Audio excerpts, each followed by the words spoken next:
Welcome to the Daily Miracle Lesson class. Great to see you here. I'm really happy that you showed up in class, and I'm happy that you watched this. Today, a beautiful lesson that we're going to take a look at. Lesson 132. I lose the world from all I thought it was. It's really like one of the favorites, one of the classics. If you're into the miracle lessons, like I lose the world from all I thought it was, how delightful. So we're taking a look at the lesson, and then I have to tell you something about chapter 26. So I normally read these chapters and record the reading, and chapter 26 I didn't get to it yet, so it's still in front of me, so to speak, and more I see how beautiful that chapter is, and I can't wait to read it.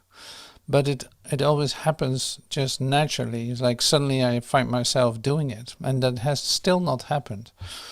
But we're going to use a little bit of chapter 26, the Little Hindrance, it is called, the Little Hindrance. It's in chapter 26. And so the title of the chapter is Transition, the Transition, and which is a huge chapter in Course in Miracles. And today, at least here in Holland, it is like a national holiday. It is Ascension Day. So talking about transition is Ascension Day. And we actually have experiences with ascension, right? If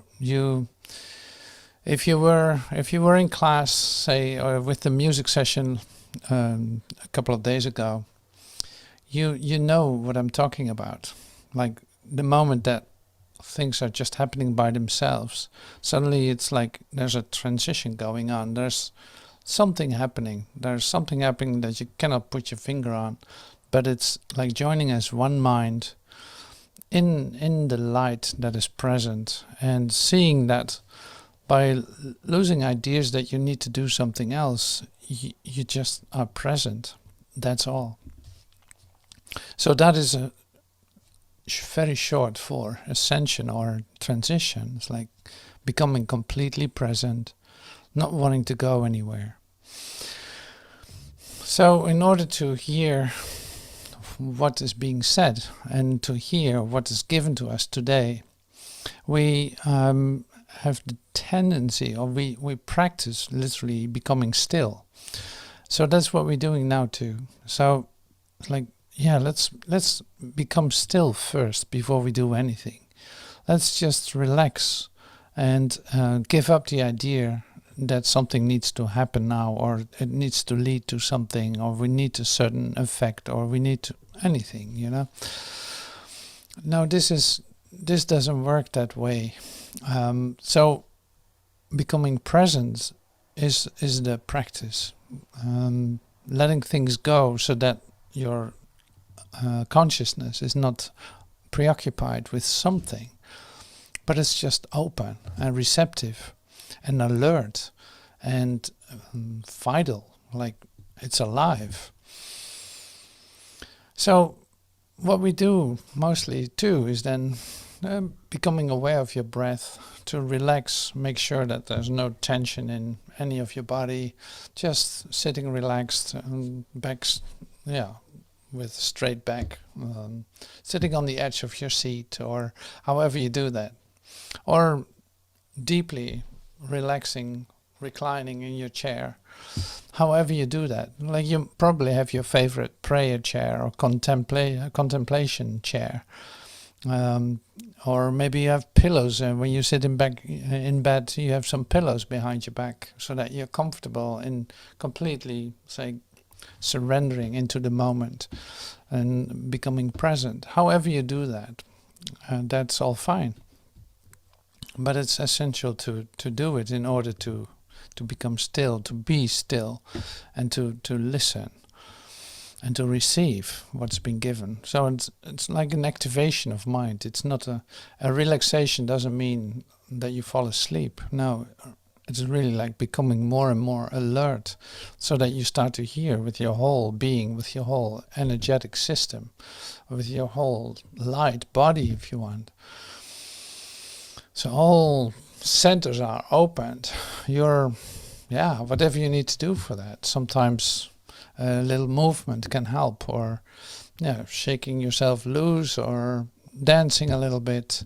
All this helps to open up the centers of your whole being, literally, to become present and receptive. So now we do it this way: sitting still, being still, relaxing, breathing in and out, sighing a couple of times, and like, this is so great, I can relax. Oh yeah, whatever I did before, forget about it. So this hour I don't have to do anything else than what I'm doing right now, becoming more and more open to receive what has been given. And that is, say, very fulfilling. Even that action is already very fulfilling. Okay, so here we are, present, alert, fresh, refreshed, and maybe even dislodged from time. If you already feel that, it's like, I don't really know what time it is, or I don't even feel an idea of time connected to what I'm doing. I have no idea how long this is going to take. I'm just surrendering myself into this. So, in the lesson 132, I lose the world from all I thought it was, you get all the help to dislodge yourself from your connection to the world as you see it, as you perceive it. And it doesn't stop there. No, it's just about that part. I lose the world from all I thought it was, is letting go of that, is literally like, okay, I'm allowing myself to be dislodged from that idea. And by coming to lesson 132, you already have different experiences of yourself. So losing the world from all you thought it was is actually a very pleasant and happy accident, or happy occurrence. It's really great in your practice that you can do that. Like, oh yeah, I love to do that.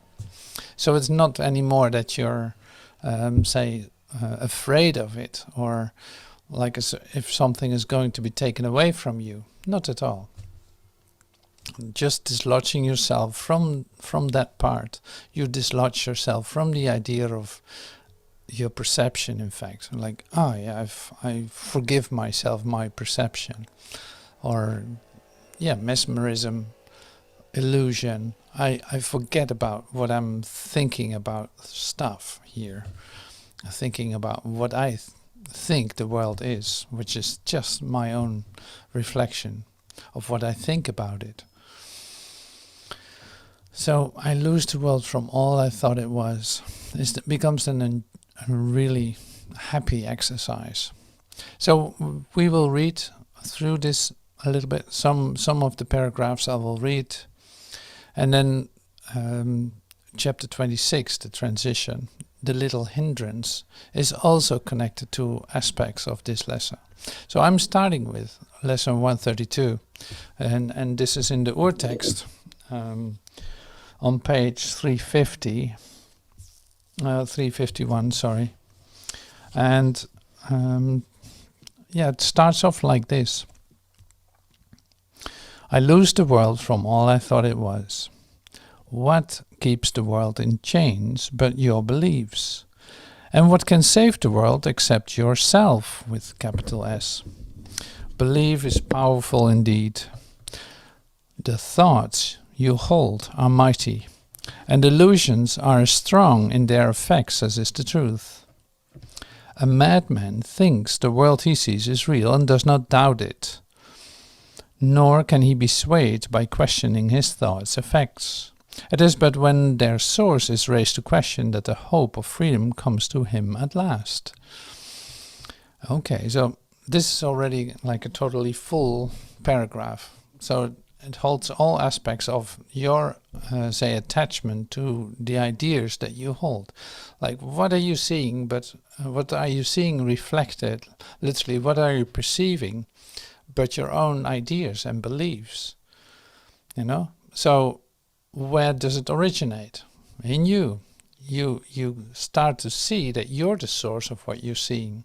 This is essential in being able to lose the world, to lose your ideas about what the world is.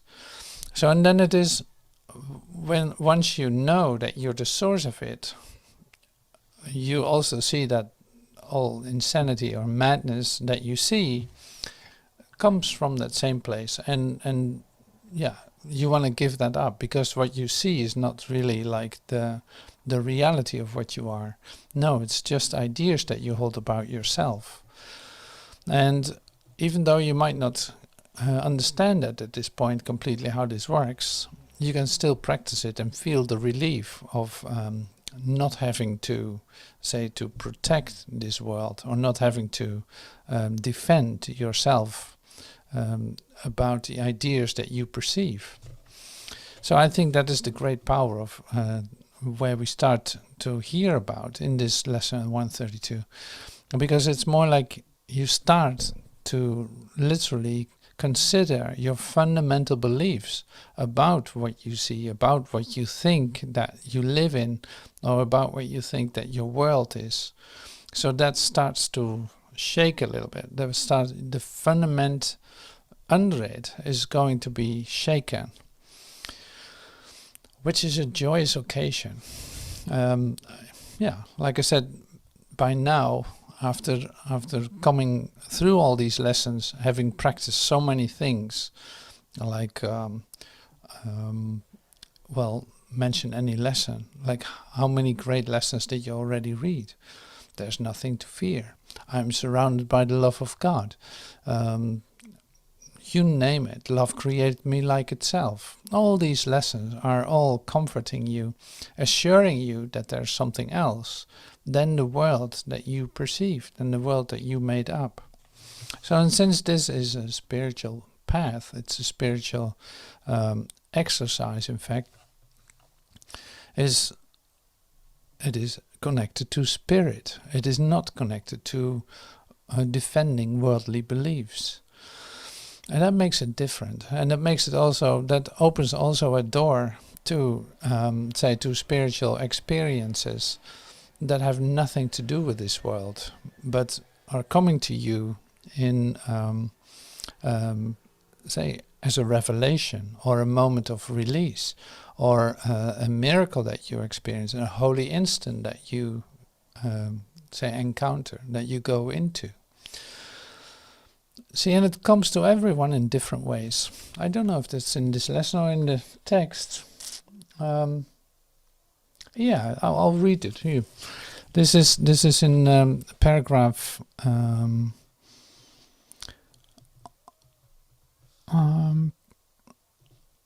Oh yeah, paragraph L7. Here it is. Let's start with L6. So that's still lesson 132, L6 paragraph. There is no world. This is the central thought the Course attempts to teach. Not everyone is ready to accept it, and each one must go as far as he can let himself be led along the way to truth. So not everyone is ready to accept it, and each one must go as far as he can to let himself be led along the road to truth. So no hard feelings there. It's like, yeah, wherever you find yourself on this path, it's perfectly all right. He will return and go still further, and perhaps step back a while and then return again. But healing is the gift of those who are prepared to learn there is no world. Healing is the gift of those who are prepared to learn there is no world and can accept the lesson now. Their readiness will bring the lesson to them in some form which they can understand and recognize. And this is so incredible. This comes to you in a way that you can accept it and recognize it. Otherwise, it would go over your head, so to speak. You would not even know what this is about. Now, and this is how beautiful it comes to you. So I'll repeat the last couple of sentences. But healing is the gift of those who are prepared to learn there is no world and can accept the lesson now. Their readiness will bring the lessons to them in some form which they can understand and recognize. See, that's why you don't have to look for it in a way that you cannot understand. It's like, no, this will come to you in a way that you can recognize it and accept it. The fact is, the question is, are you willing to receive that for yourself right now? Like, are you willing to learn these lessons right now? And that is, you don't even have to answer that. You literally give answer to it in the exercises that you do. The way that you do the lesson, the way that you are able to do this. Like in the practicality of the day, in the exercises that you do, in the lessons that you're, doing, that you are doing, you demonstrate it, in fact, to yourself. So how is your readiness? It would be a question, like, how is your readiness? Well, it looks like this right now. I'm doing my lesson. I forget about it a couple of times a day, but I'll return and I start to do them, and I start to take a really good time for them because I feel how great it works for me and what a relief it is to actually do these exercises, seeing that there's a way out of the place where I thought that I existed. So that's exactly what this lesson is about, of course. So now we go through the part that I actually wanted to read with you, and that is, how does this come to you? You know, some see it suddenly, on point of death, and rise to teach it. Others find it in experiences that are not of this world, which shows them that the world does not exist, because what they behold must be the truth, and yet it clearly contradicts the world. And some find it in this course, and in the exercises that we do today.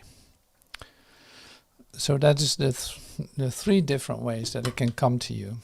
Like when you come in a transition, in a death episode, so to speak, you suddenly start to see it. Like this could be the way that it comes to you. You're on your deathbed, if you want to make an illustration of what it says. You're on your deathbed, and suddenly you realize the meaninglessness of everything, every experience that you had, and say are open to see this in a different way. Suddenly you start to see it like, oh my God, I can't believe it. I've missed this all of my life. And now at the end of everything, I suddenly start to discover what it actually was all about. I start to see that this wasn't it, that there's something else I can completely rely on. And now I would be willing to transition into a place that has nothing to do with this world. And I start to recognize, oh my God, the love of God is with me. It had nothing to do with anything in this world. This is just like an illustration of how it can go. And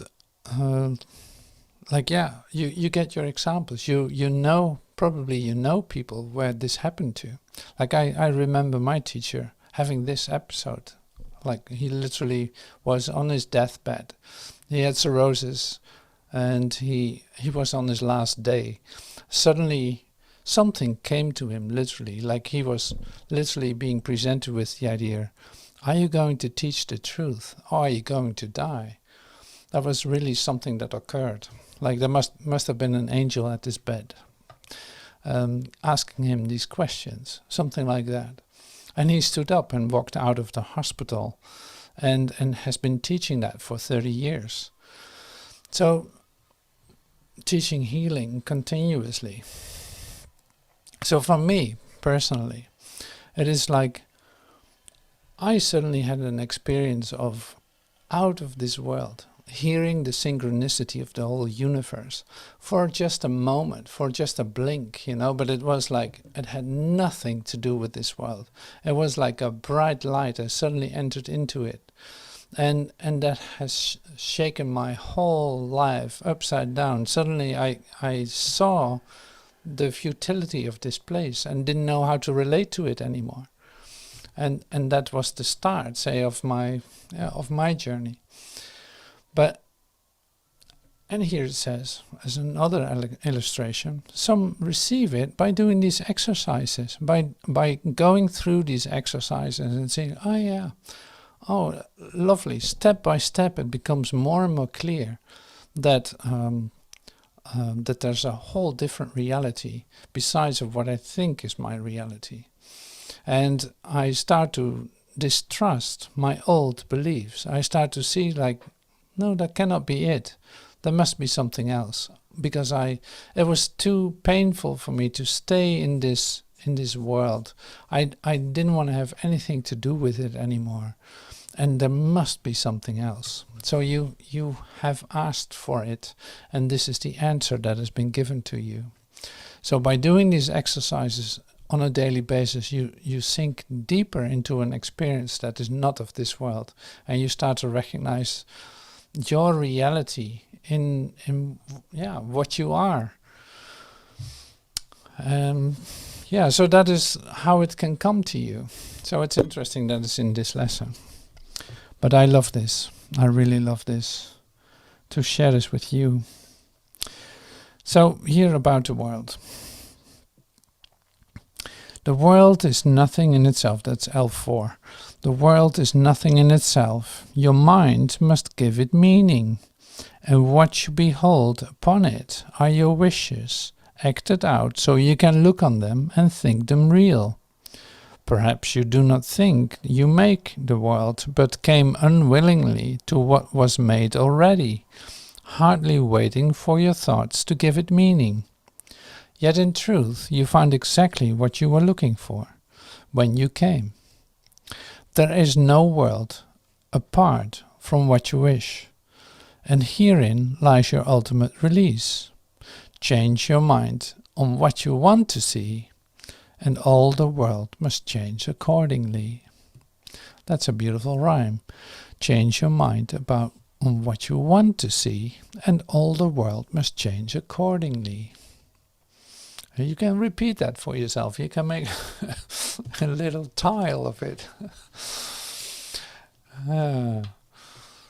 So change your mind about what you see, and the world will change accordingly. So this is what you're going to discover more and more and more, and it's the reality of what is going on. Like, you make this world, you see exactly what you want to see, even though you think you don't.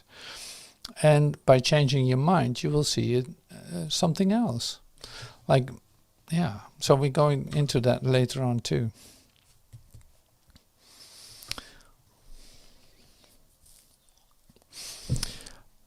Okay, so L8, we're skipping back and forth through the lesson. L8. Today's idea is true because the world does not exist. And if it is indeed your own imagining, then you can lose it from all things you ever thought it was by merely changing all the thoughts that gave it these appearances.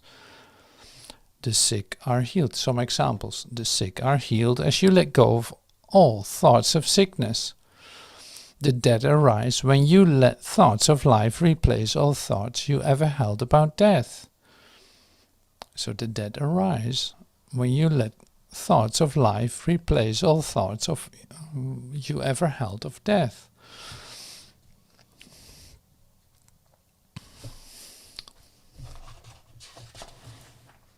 Okay, and we skip to L12. Release the world.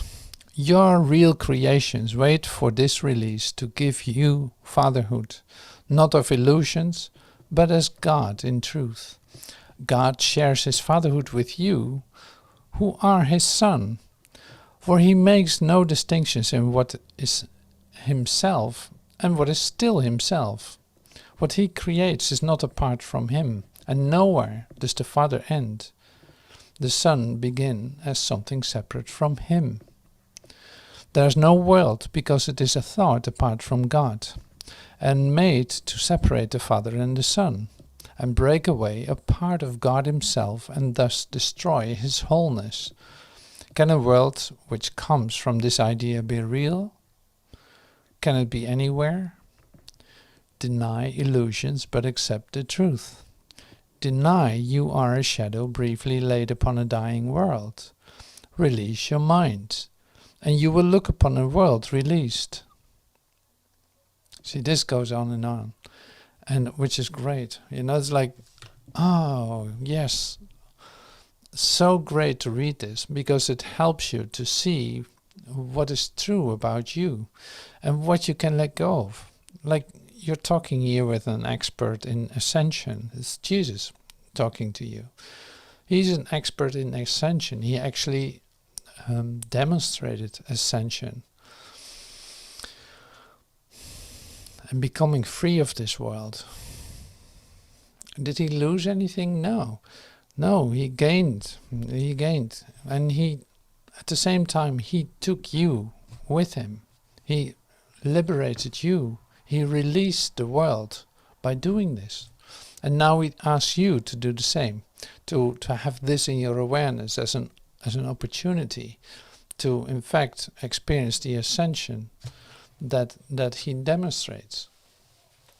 See, and that is happening right now. That is an actual experience, happening right now.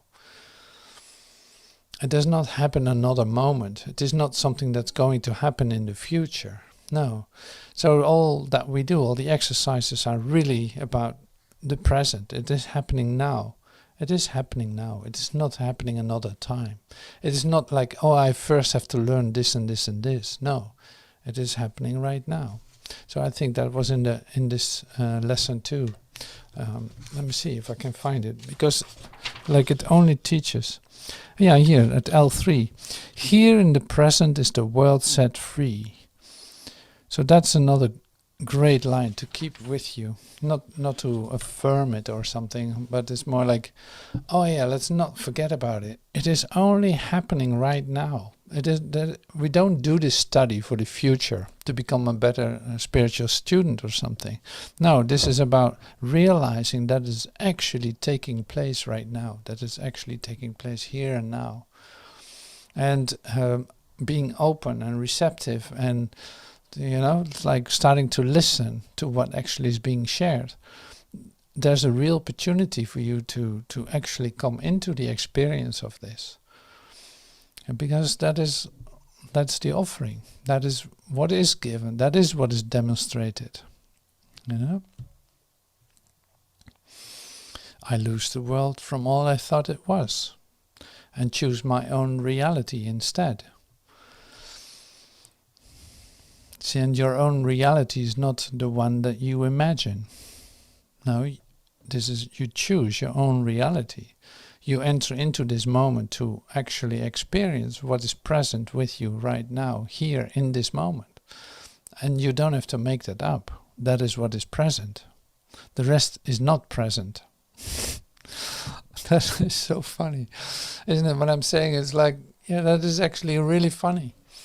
Because you think that you have to come to something. It's like, no, it is not a doing. It is not coming to something.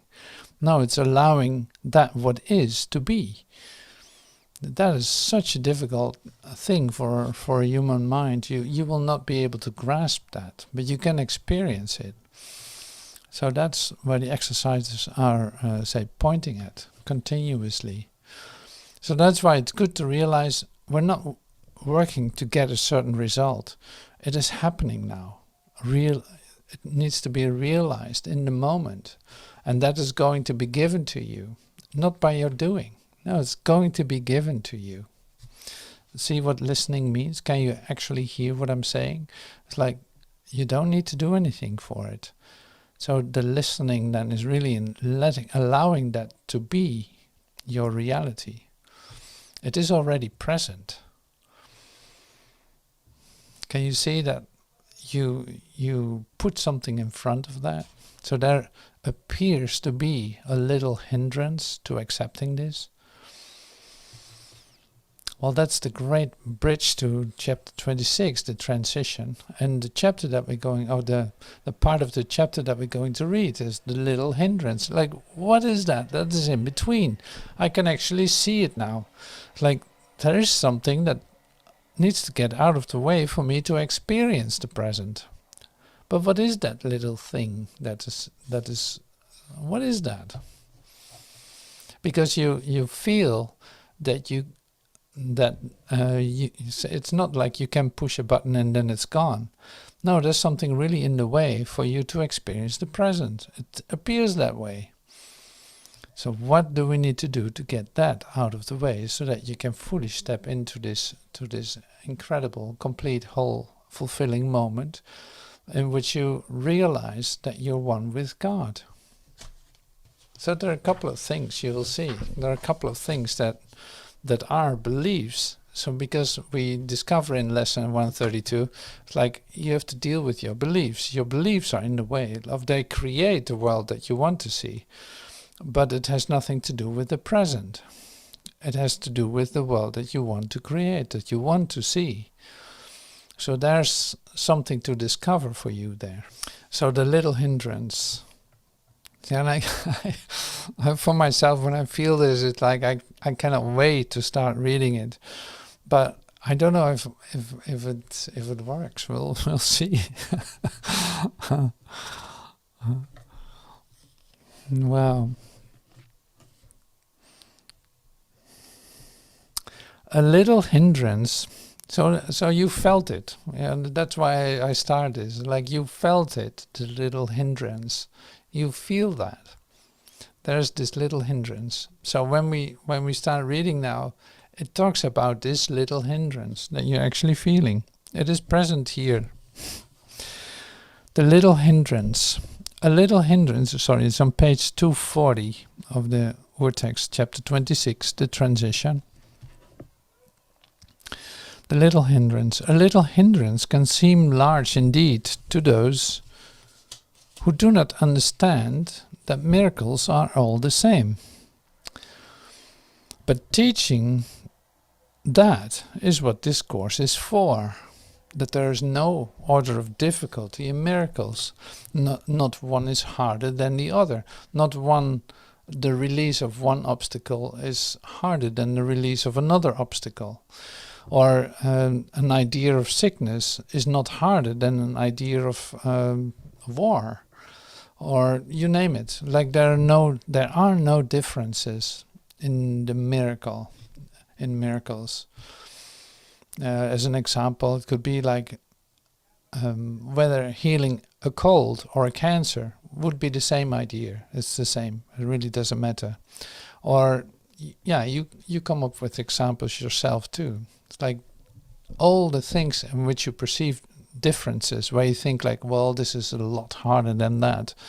I got to deal with this because this is really in my way in order to experience this. And you think that it has degrees. And it does not have degrees. Like, no, one is not harder than the other.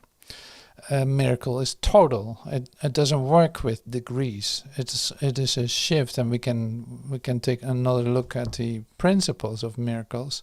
It's like it's a shift into invisibility. It is not harder. Like it doesn't deal with contradictions. It doesn't deal with comparisons. It has nothing to do with that. It's like no, it's coming out of that. Literally like transcending that.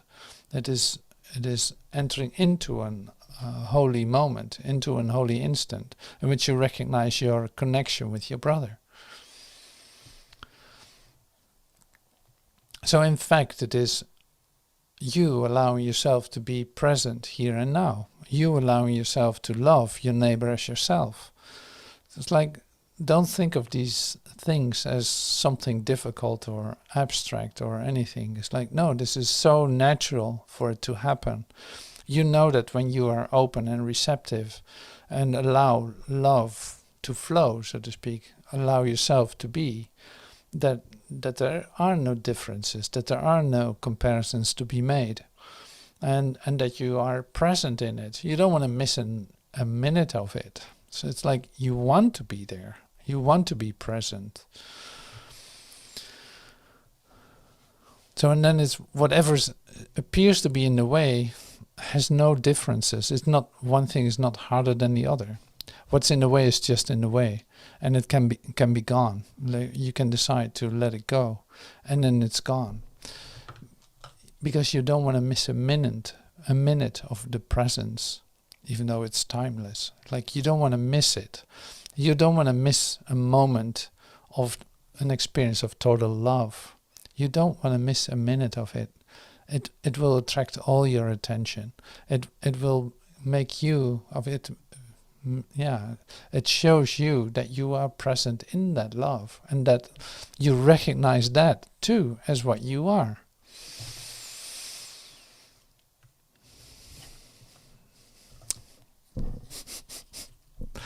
So we continue reading.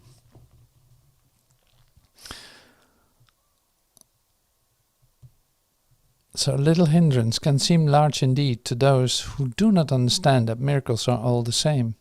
But teaching that is what this course is for. That is its only purpose, for only that is all there is to learn. And you can learn it many different ways. All learning is a help. Oh, wait a minute. All learning is a help or a hindrance to the gate of heaven. Nothing in between is possible. There are two teachers only, who point in different ways, and you will go along the way your chosen teacher leads. There are but two directions you can take, while time remains and choice is meaningful, for never will another road be made except the way to heaven. You but choose whether to go toward heaven or away to nowhere. There's nothing else to choose.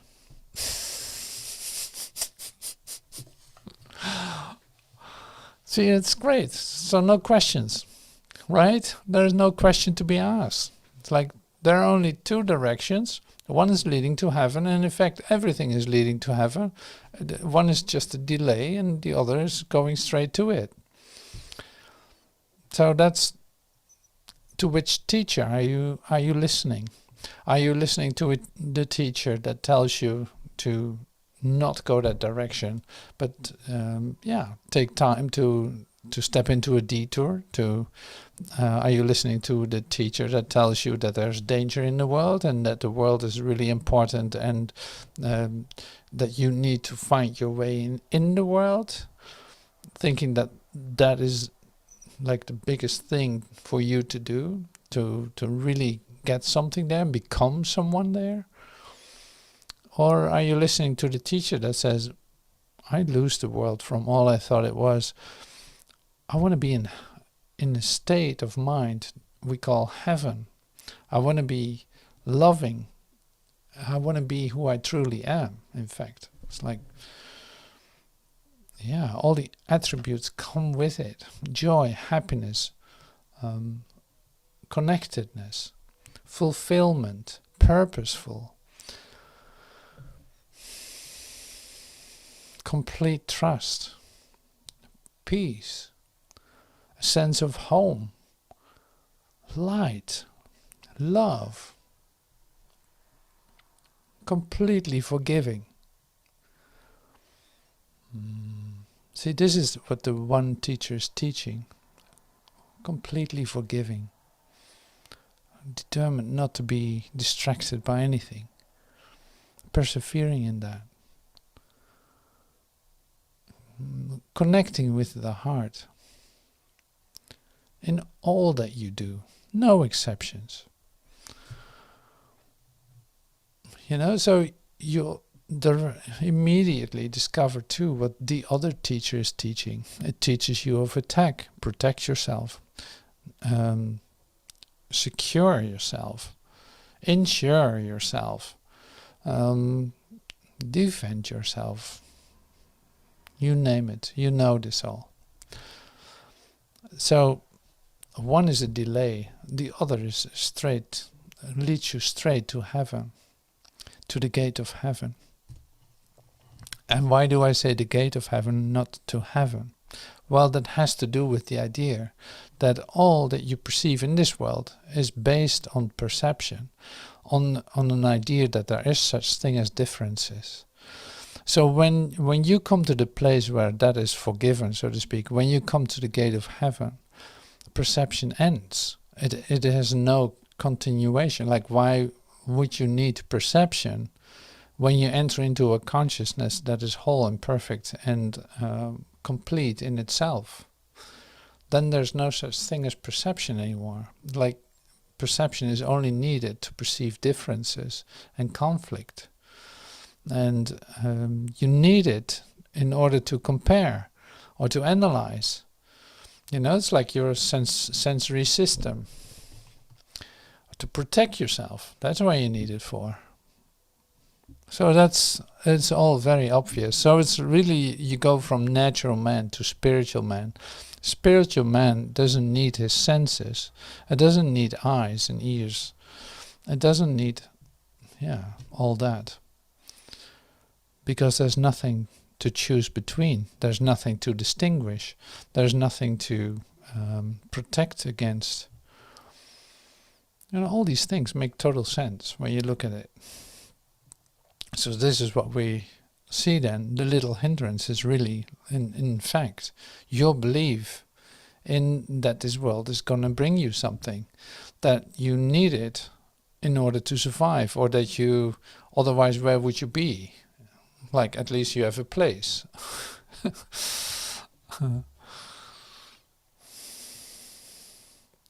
Can you feel that? Like, it is like a prodigal son. You stationed yourself into a world of beliefs, of ideas, and it gives you a sense of security, even though everything is going to be taken away at a certain point. And the only thing that's left is your awareness, in fact. It's like, that is the world that you do so much for, to protect it, to be in it, to conserve it even. You conserve your world. You try to make the best out of it. You try to keep it together. You try to defend it if necessary. You know, all this you do because you want that as a place for yourself, because you think there's a necessity to do so. And then here comes the lesson, so controversial in that sense to world beliefs. It's like, I lose the world from all I thought it was. Well, whoosh, there it is, gone. So where's your world? Where's your certainty? Where's your place? Where now you're suddenly not able to locate yourself at all. You appear to be deaf, dumb and blind. You don't need your sensory system, but you still are aware that you are you.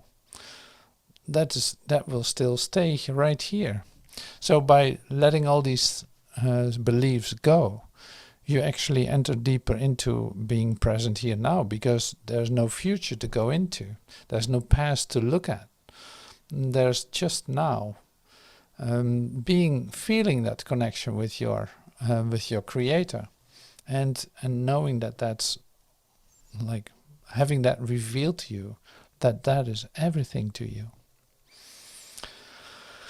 So that's really lesson 132, you know, and the little hindrance that we're talking about.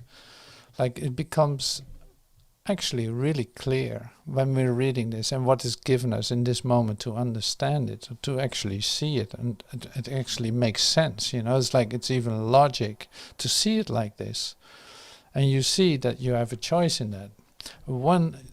Two teachers are next to you. You listen to one, you go straight to heaven. In fact, you listen to the other, and you delay yourself in time. Which is okay, it's not bad or anything. No, it's just a delay. So if you want to see more of that world that you created and stay with your own ideas, you're free to do so. if you say like, okay, I got enough, I'm preparing myself to come to the place where I'm fully can accept this idea that I'm going to lose the world from all I thought it was. And so I'm very curious to the different experiences that will come to me in that. Then you go that way. So that you don't have to, in fact, you don't have to talk about it. You demonstrate it in your experience of yourself. So the question is then, what are you experiencing? And are you happy with that? If you're not happy with that, decide again. That's in fact where it comes down to. So this is too simple, I understand. But it's in fact the only choice you have to make. It's like, okay, I'm not happy where I find myself. I don't want any of that. It's too painful to me. I cannot do this any longer. Well, there you go. Then you're on the short track to the gate of heaven. All right, so thank you so much for listening to me and being present with me in this and allowing me to share this with you. So great. Thank you so much. And I hope to see you soon. Thank you.